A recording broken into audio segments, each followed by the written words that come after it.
Hey, what's up? I'm Scooter with 321Sportscast. I'm here in South Cocoa Beach sitting with Monica at the Surfet Surf Camp. How you doing today, Monica? Doing awesome, thank you. I like to hear that. So would you tell me a little bit about Surfet Surf Camp and tell me what makes it unique?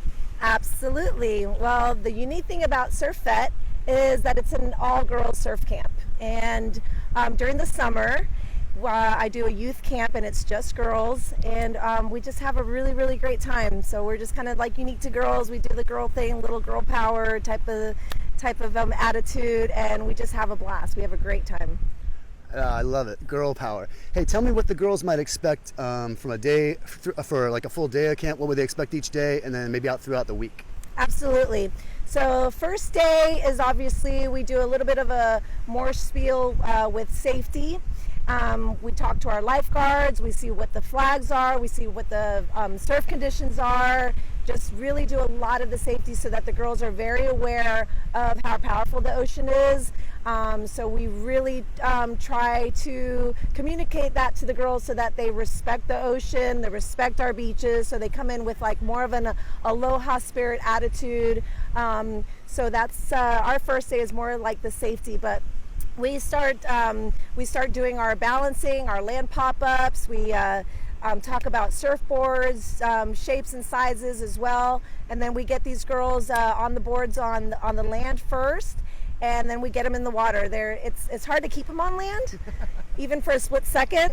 But what about for lunch? Do they come in for lunch? Yes, we do. We do. We take a nice little break, and some of them are like about it, some of them are not, but once we take a break, it's awesome. The girls kind of get together, talk about the session, talk about what's been going on, so it's kind of a neat little, you talk about surfing.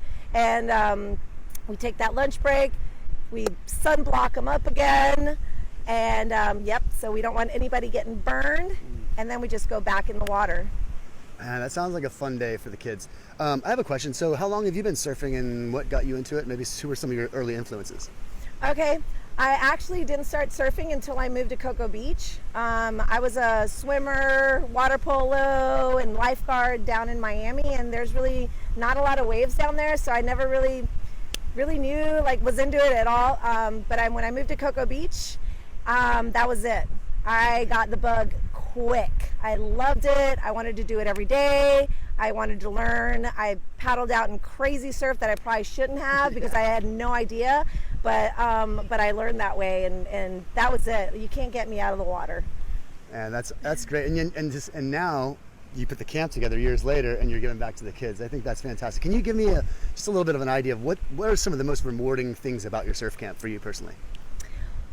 Probably the most rewarding, and it never gets old, is when these girls conquer that little fear, because the ocean is the ocean. It is powerful, and there's always the little bit of the unknown with our little marine creatures and things like that. And so there's a lot of those things these girls are thinking about, especially when they're newbies.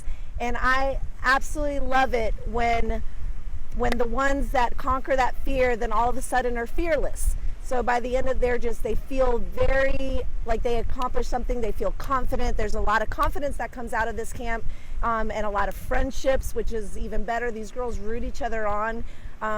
So many pluses. Yeah.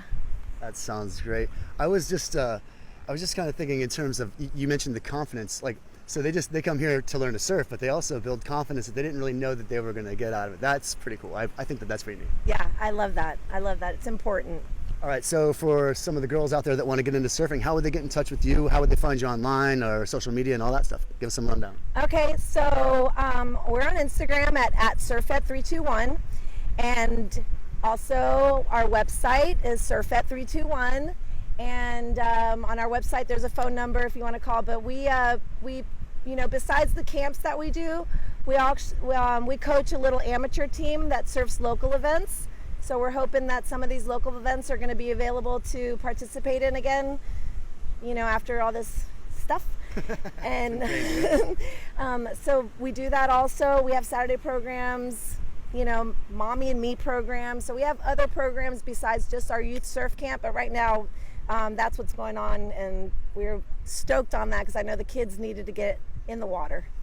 Absolutely in the water, and I need to jump back in the water too. Yes. So yeah, check them out on Instagram and online, surfet321.com. That's it. Okay, cool. Yep. And once again, big shout out. Do you have anybody you want to give a shout out to while we're here? I want to give a big shout out to Scooter, who's sitting right next to me, because I think he's wonderful and he's just been such a big part of our community. So that's where it's at. Well, I want to give a shout out to Monica and all the girls that she's helping, and then the future ones that she's going to help from many years to come. Thanks a lot. We're at Surfet Surf Camp in South Cocoa Beach, and thanks for joining us. 321 Sportscast. Thank you very much. Thank you. Yeah.